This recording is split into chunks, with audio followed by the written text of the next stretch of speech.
찬미 예수님, 오늘 예수님께서는 순환 전날 제자의 배신을 예고하십니다. 너희 가운데 한 사람이 나를 팔아넘길 것이다. 이 말씀에 제자들은 근심하며 묻습니다. 저는 아니겠지요. 그런데 제자들은 왜 의문형이로 묻고 주님, 저는 아닙니다 라고 확신에 차서 말하지 않았을까요? 아마도 제자들 스스로도 자기 자신에 대해 확신을 갖지 못했던 것 같습니다. 예수님과 함께 했던 그 공생활 3년의 시간 동안 그분의 사랑과 능력을 한껏 느끼기도 했지만 자신들의 부족함과 나약함도 동시에 느끼지 않았을까요? 그래서 혹시나 해서 그렇게 의문형으로 묻지는 않았을까 싶습니다. 그런데 그 제자들의 질문, 유다와 다른 제자들은 차이가 있습니다. 질문의 내용은 같더라도 그 목적에 있어선 달랐습니다.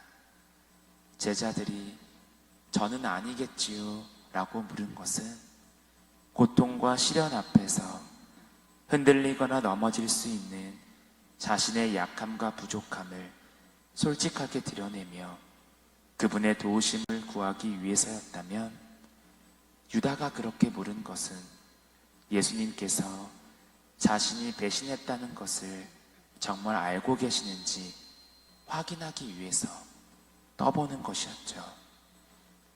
그 끝까지 거짓으로 예수님을 기만하며 자기의 목적을 이루기 위해서였기 때문입니다. 그런 마음가짐은 예수님을 부르는 그 호칭에서 드러납니다. 다른 제자들은 예수님을 주님이라고 부르는데 유다는 그분을 스승님이라고 부릅니다.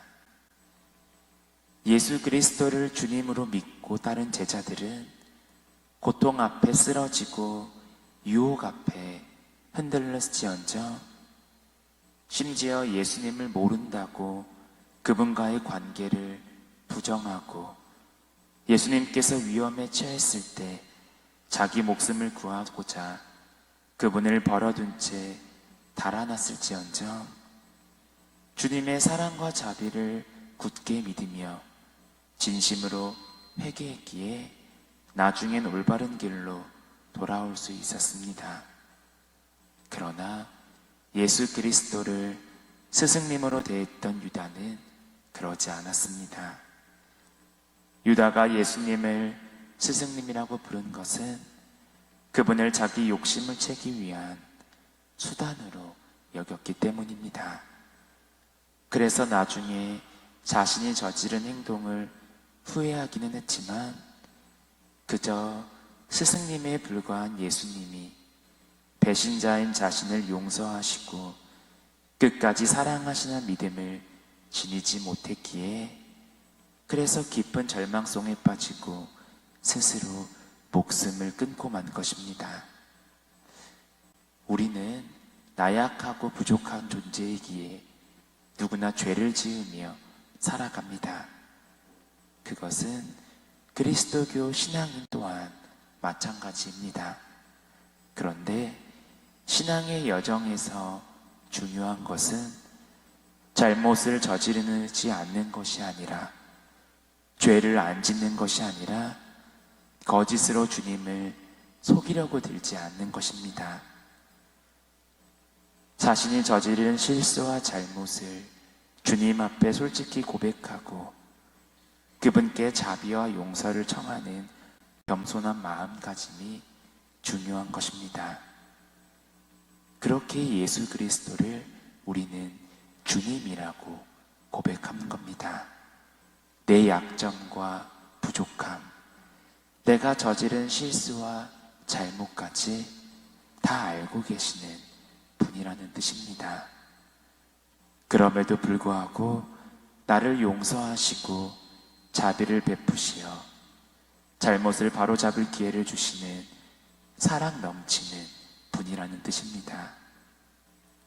예수님을 그런 주님으로 믿고 따라야만 구원에 대한 희망을 끝까지 간직한 채 신앙의 여정을 끝까지 걸어갈 힘이 생깁니다. 유다와는 달리 주님을 모른다고 했던 제자들이 돌아온 이유도 그 안에서 체험했고 깨달았기 때문입니다.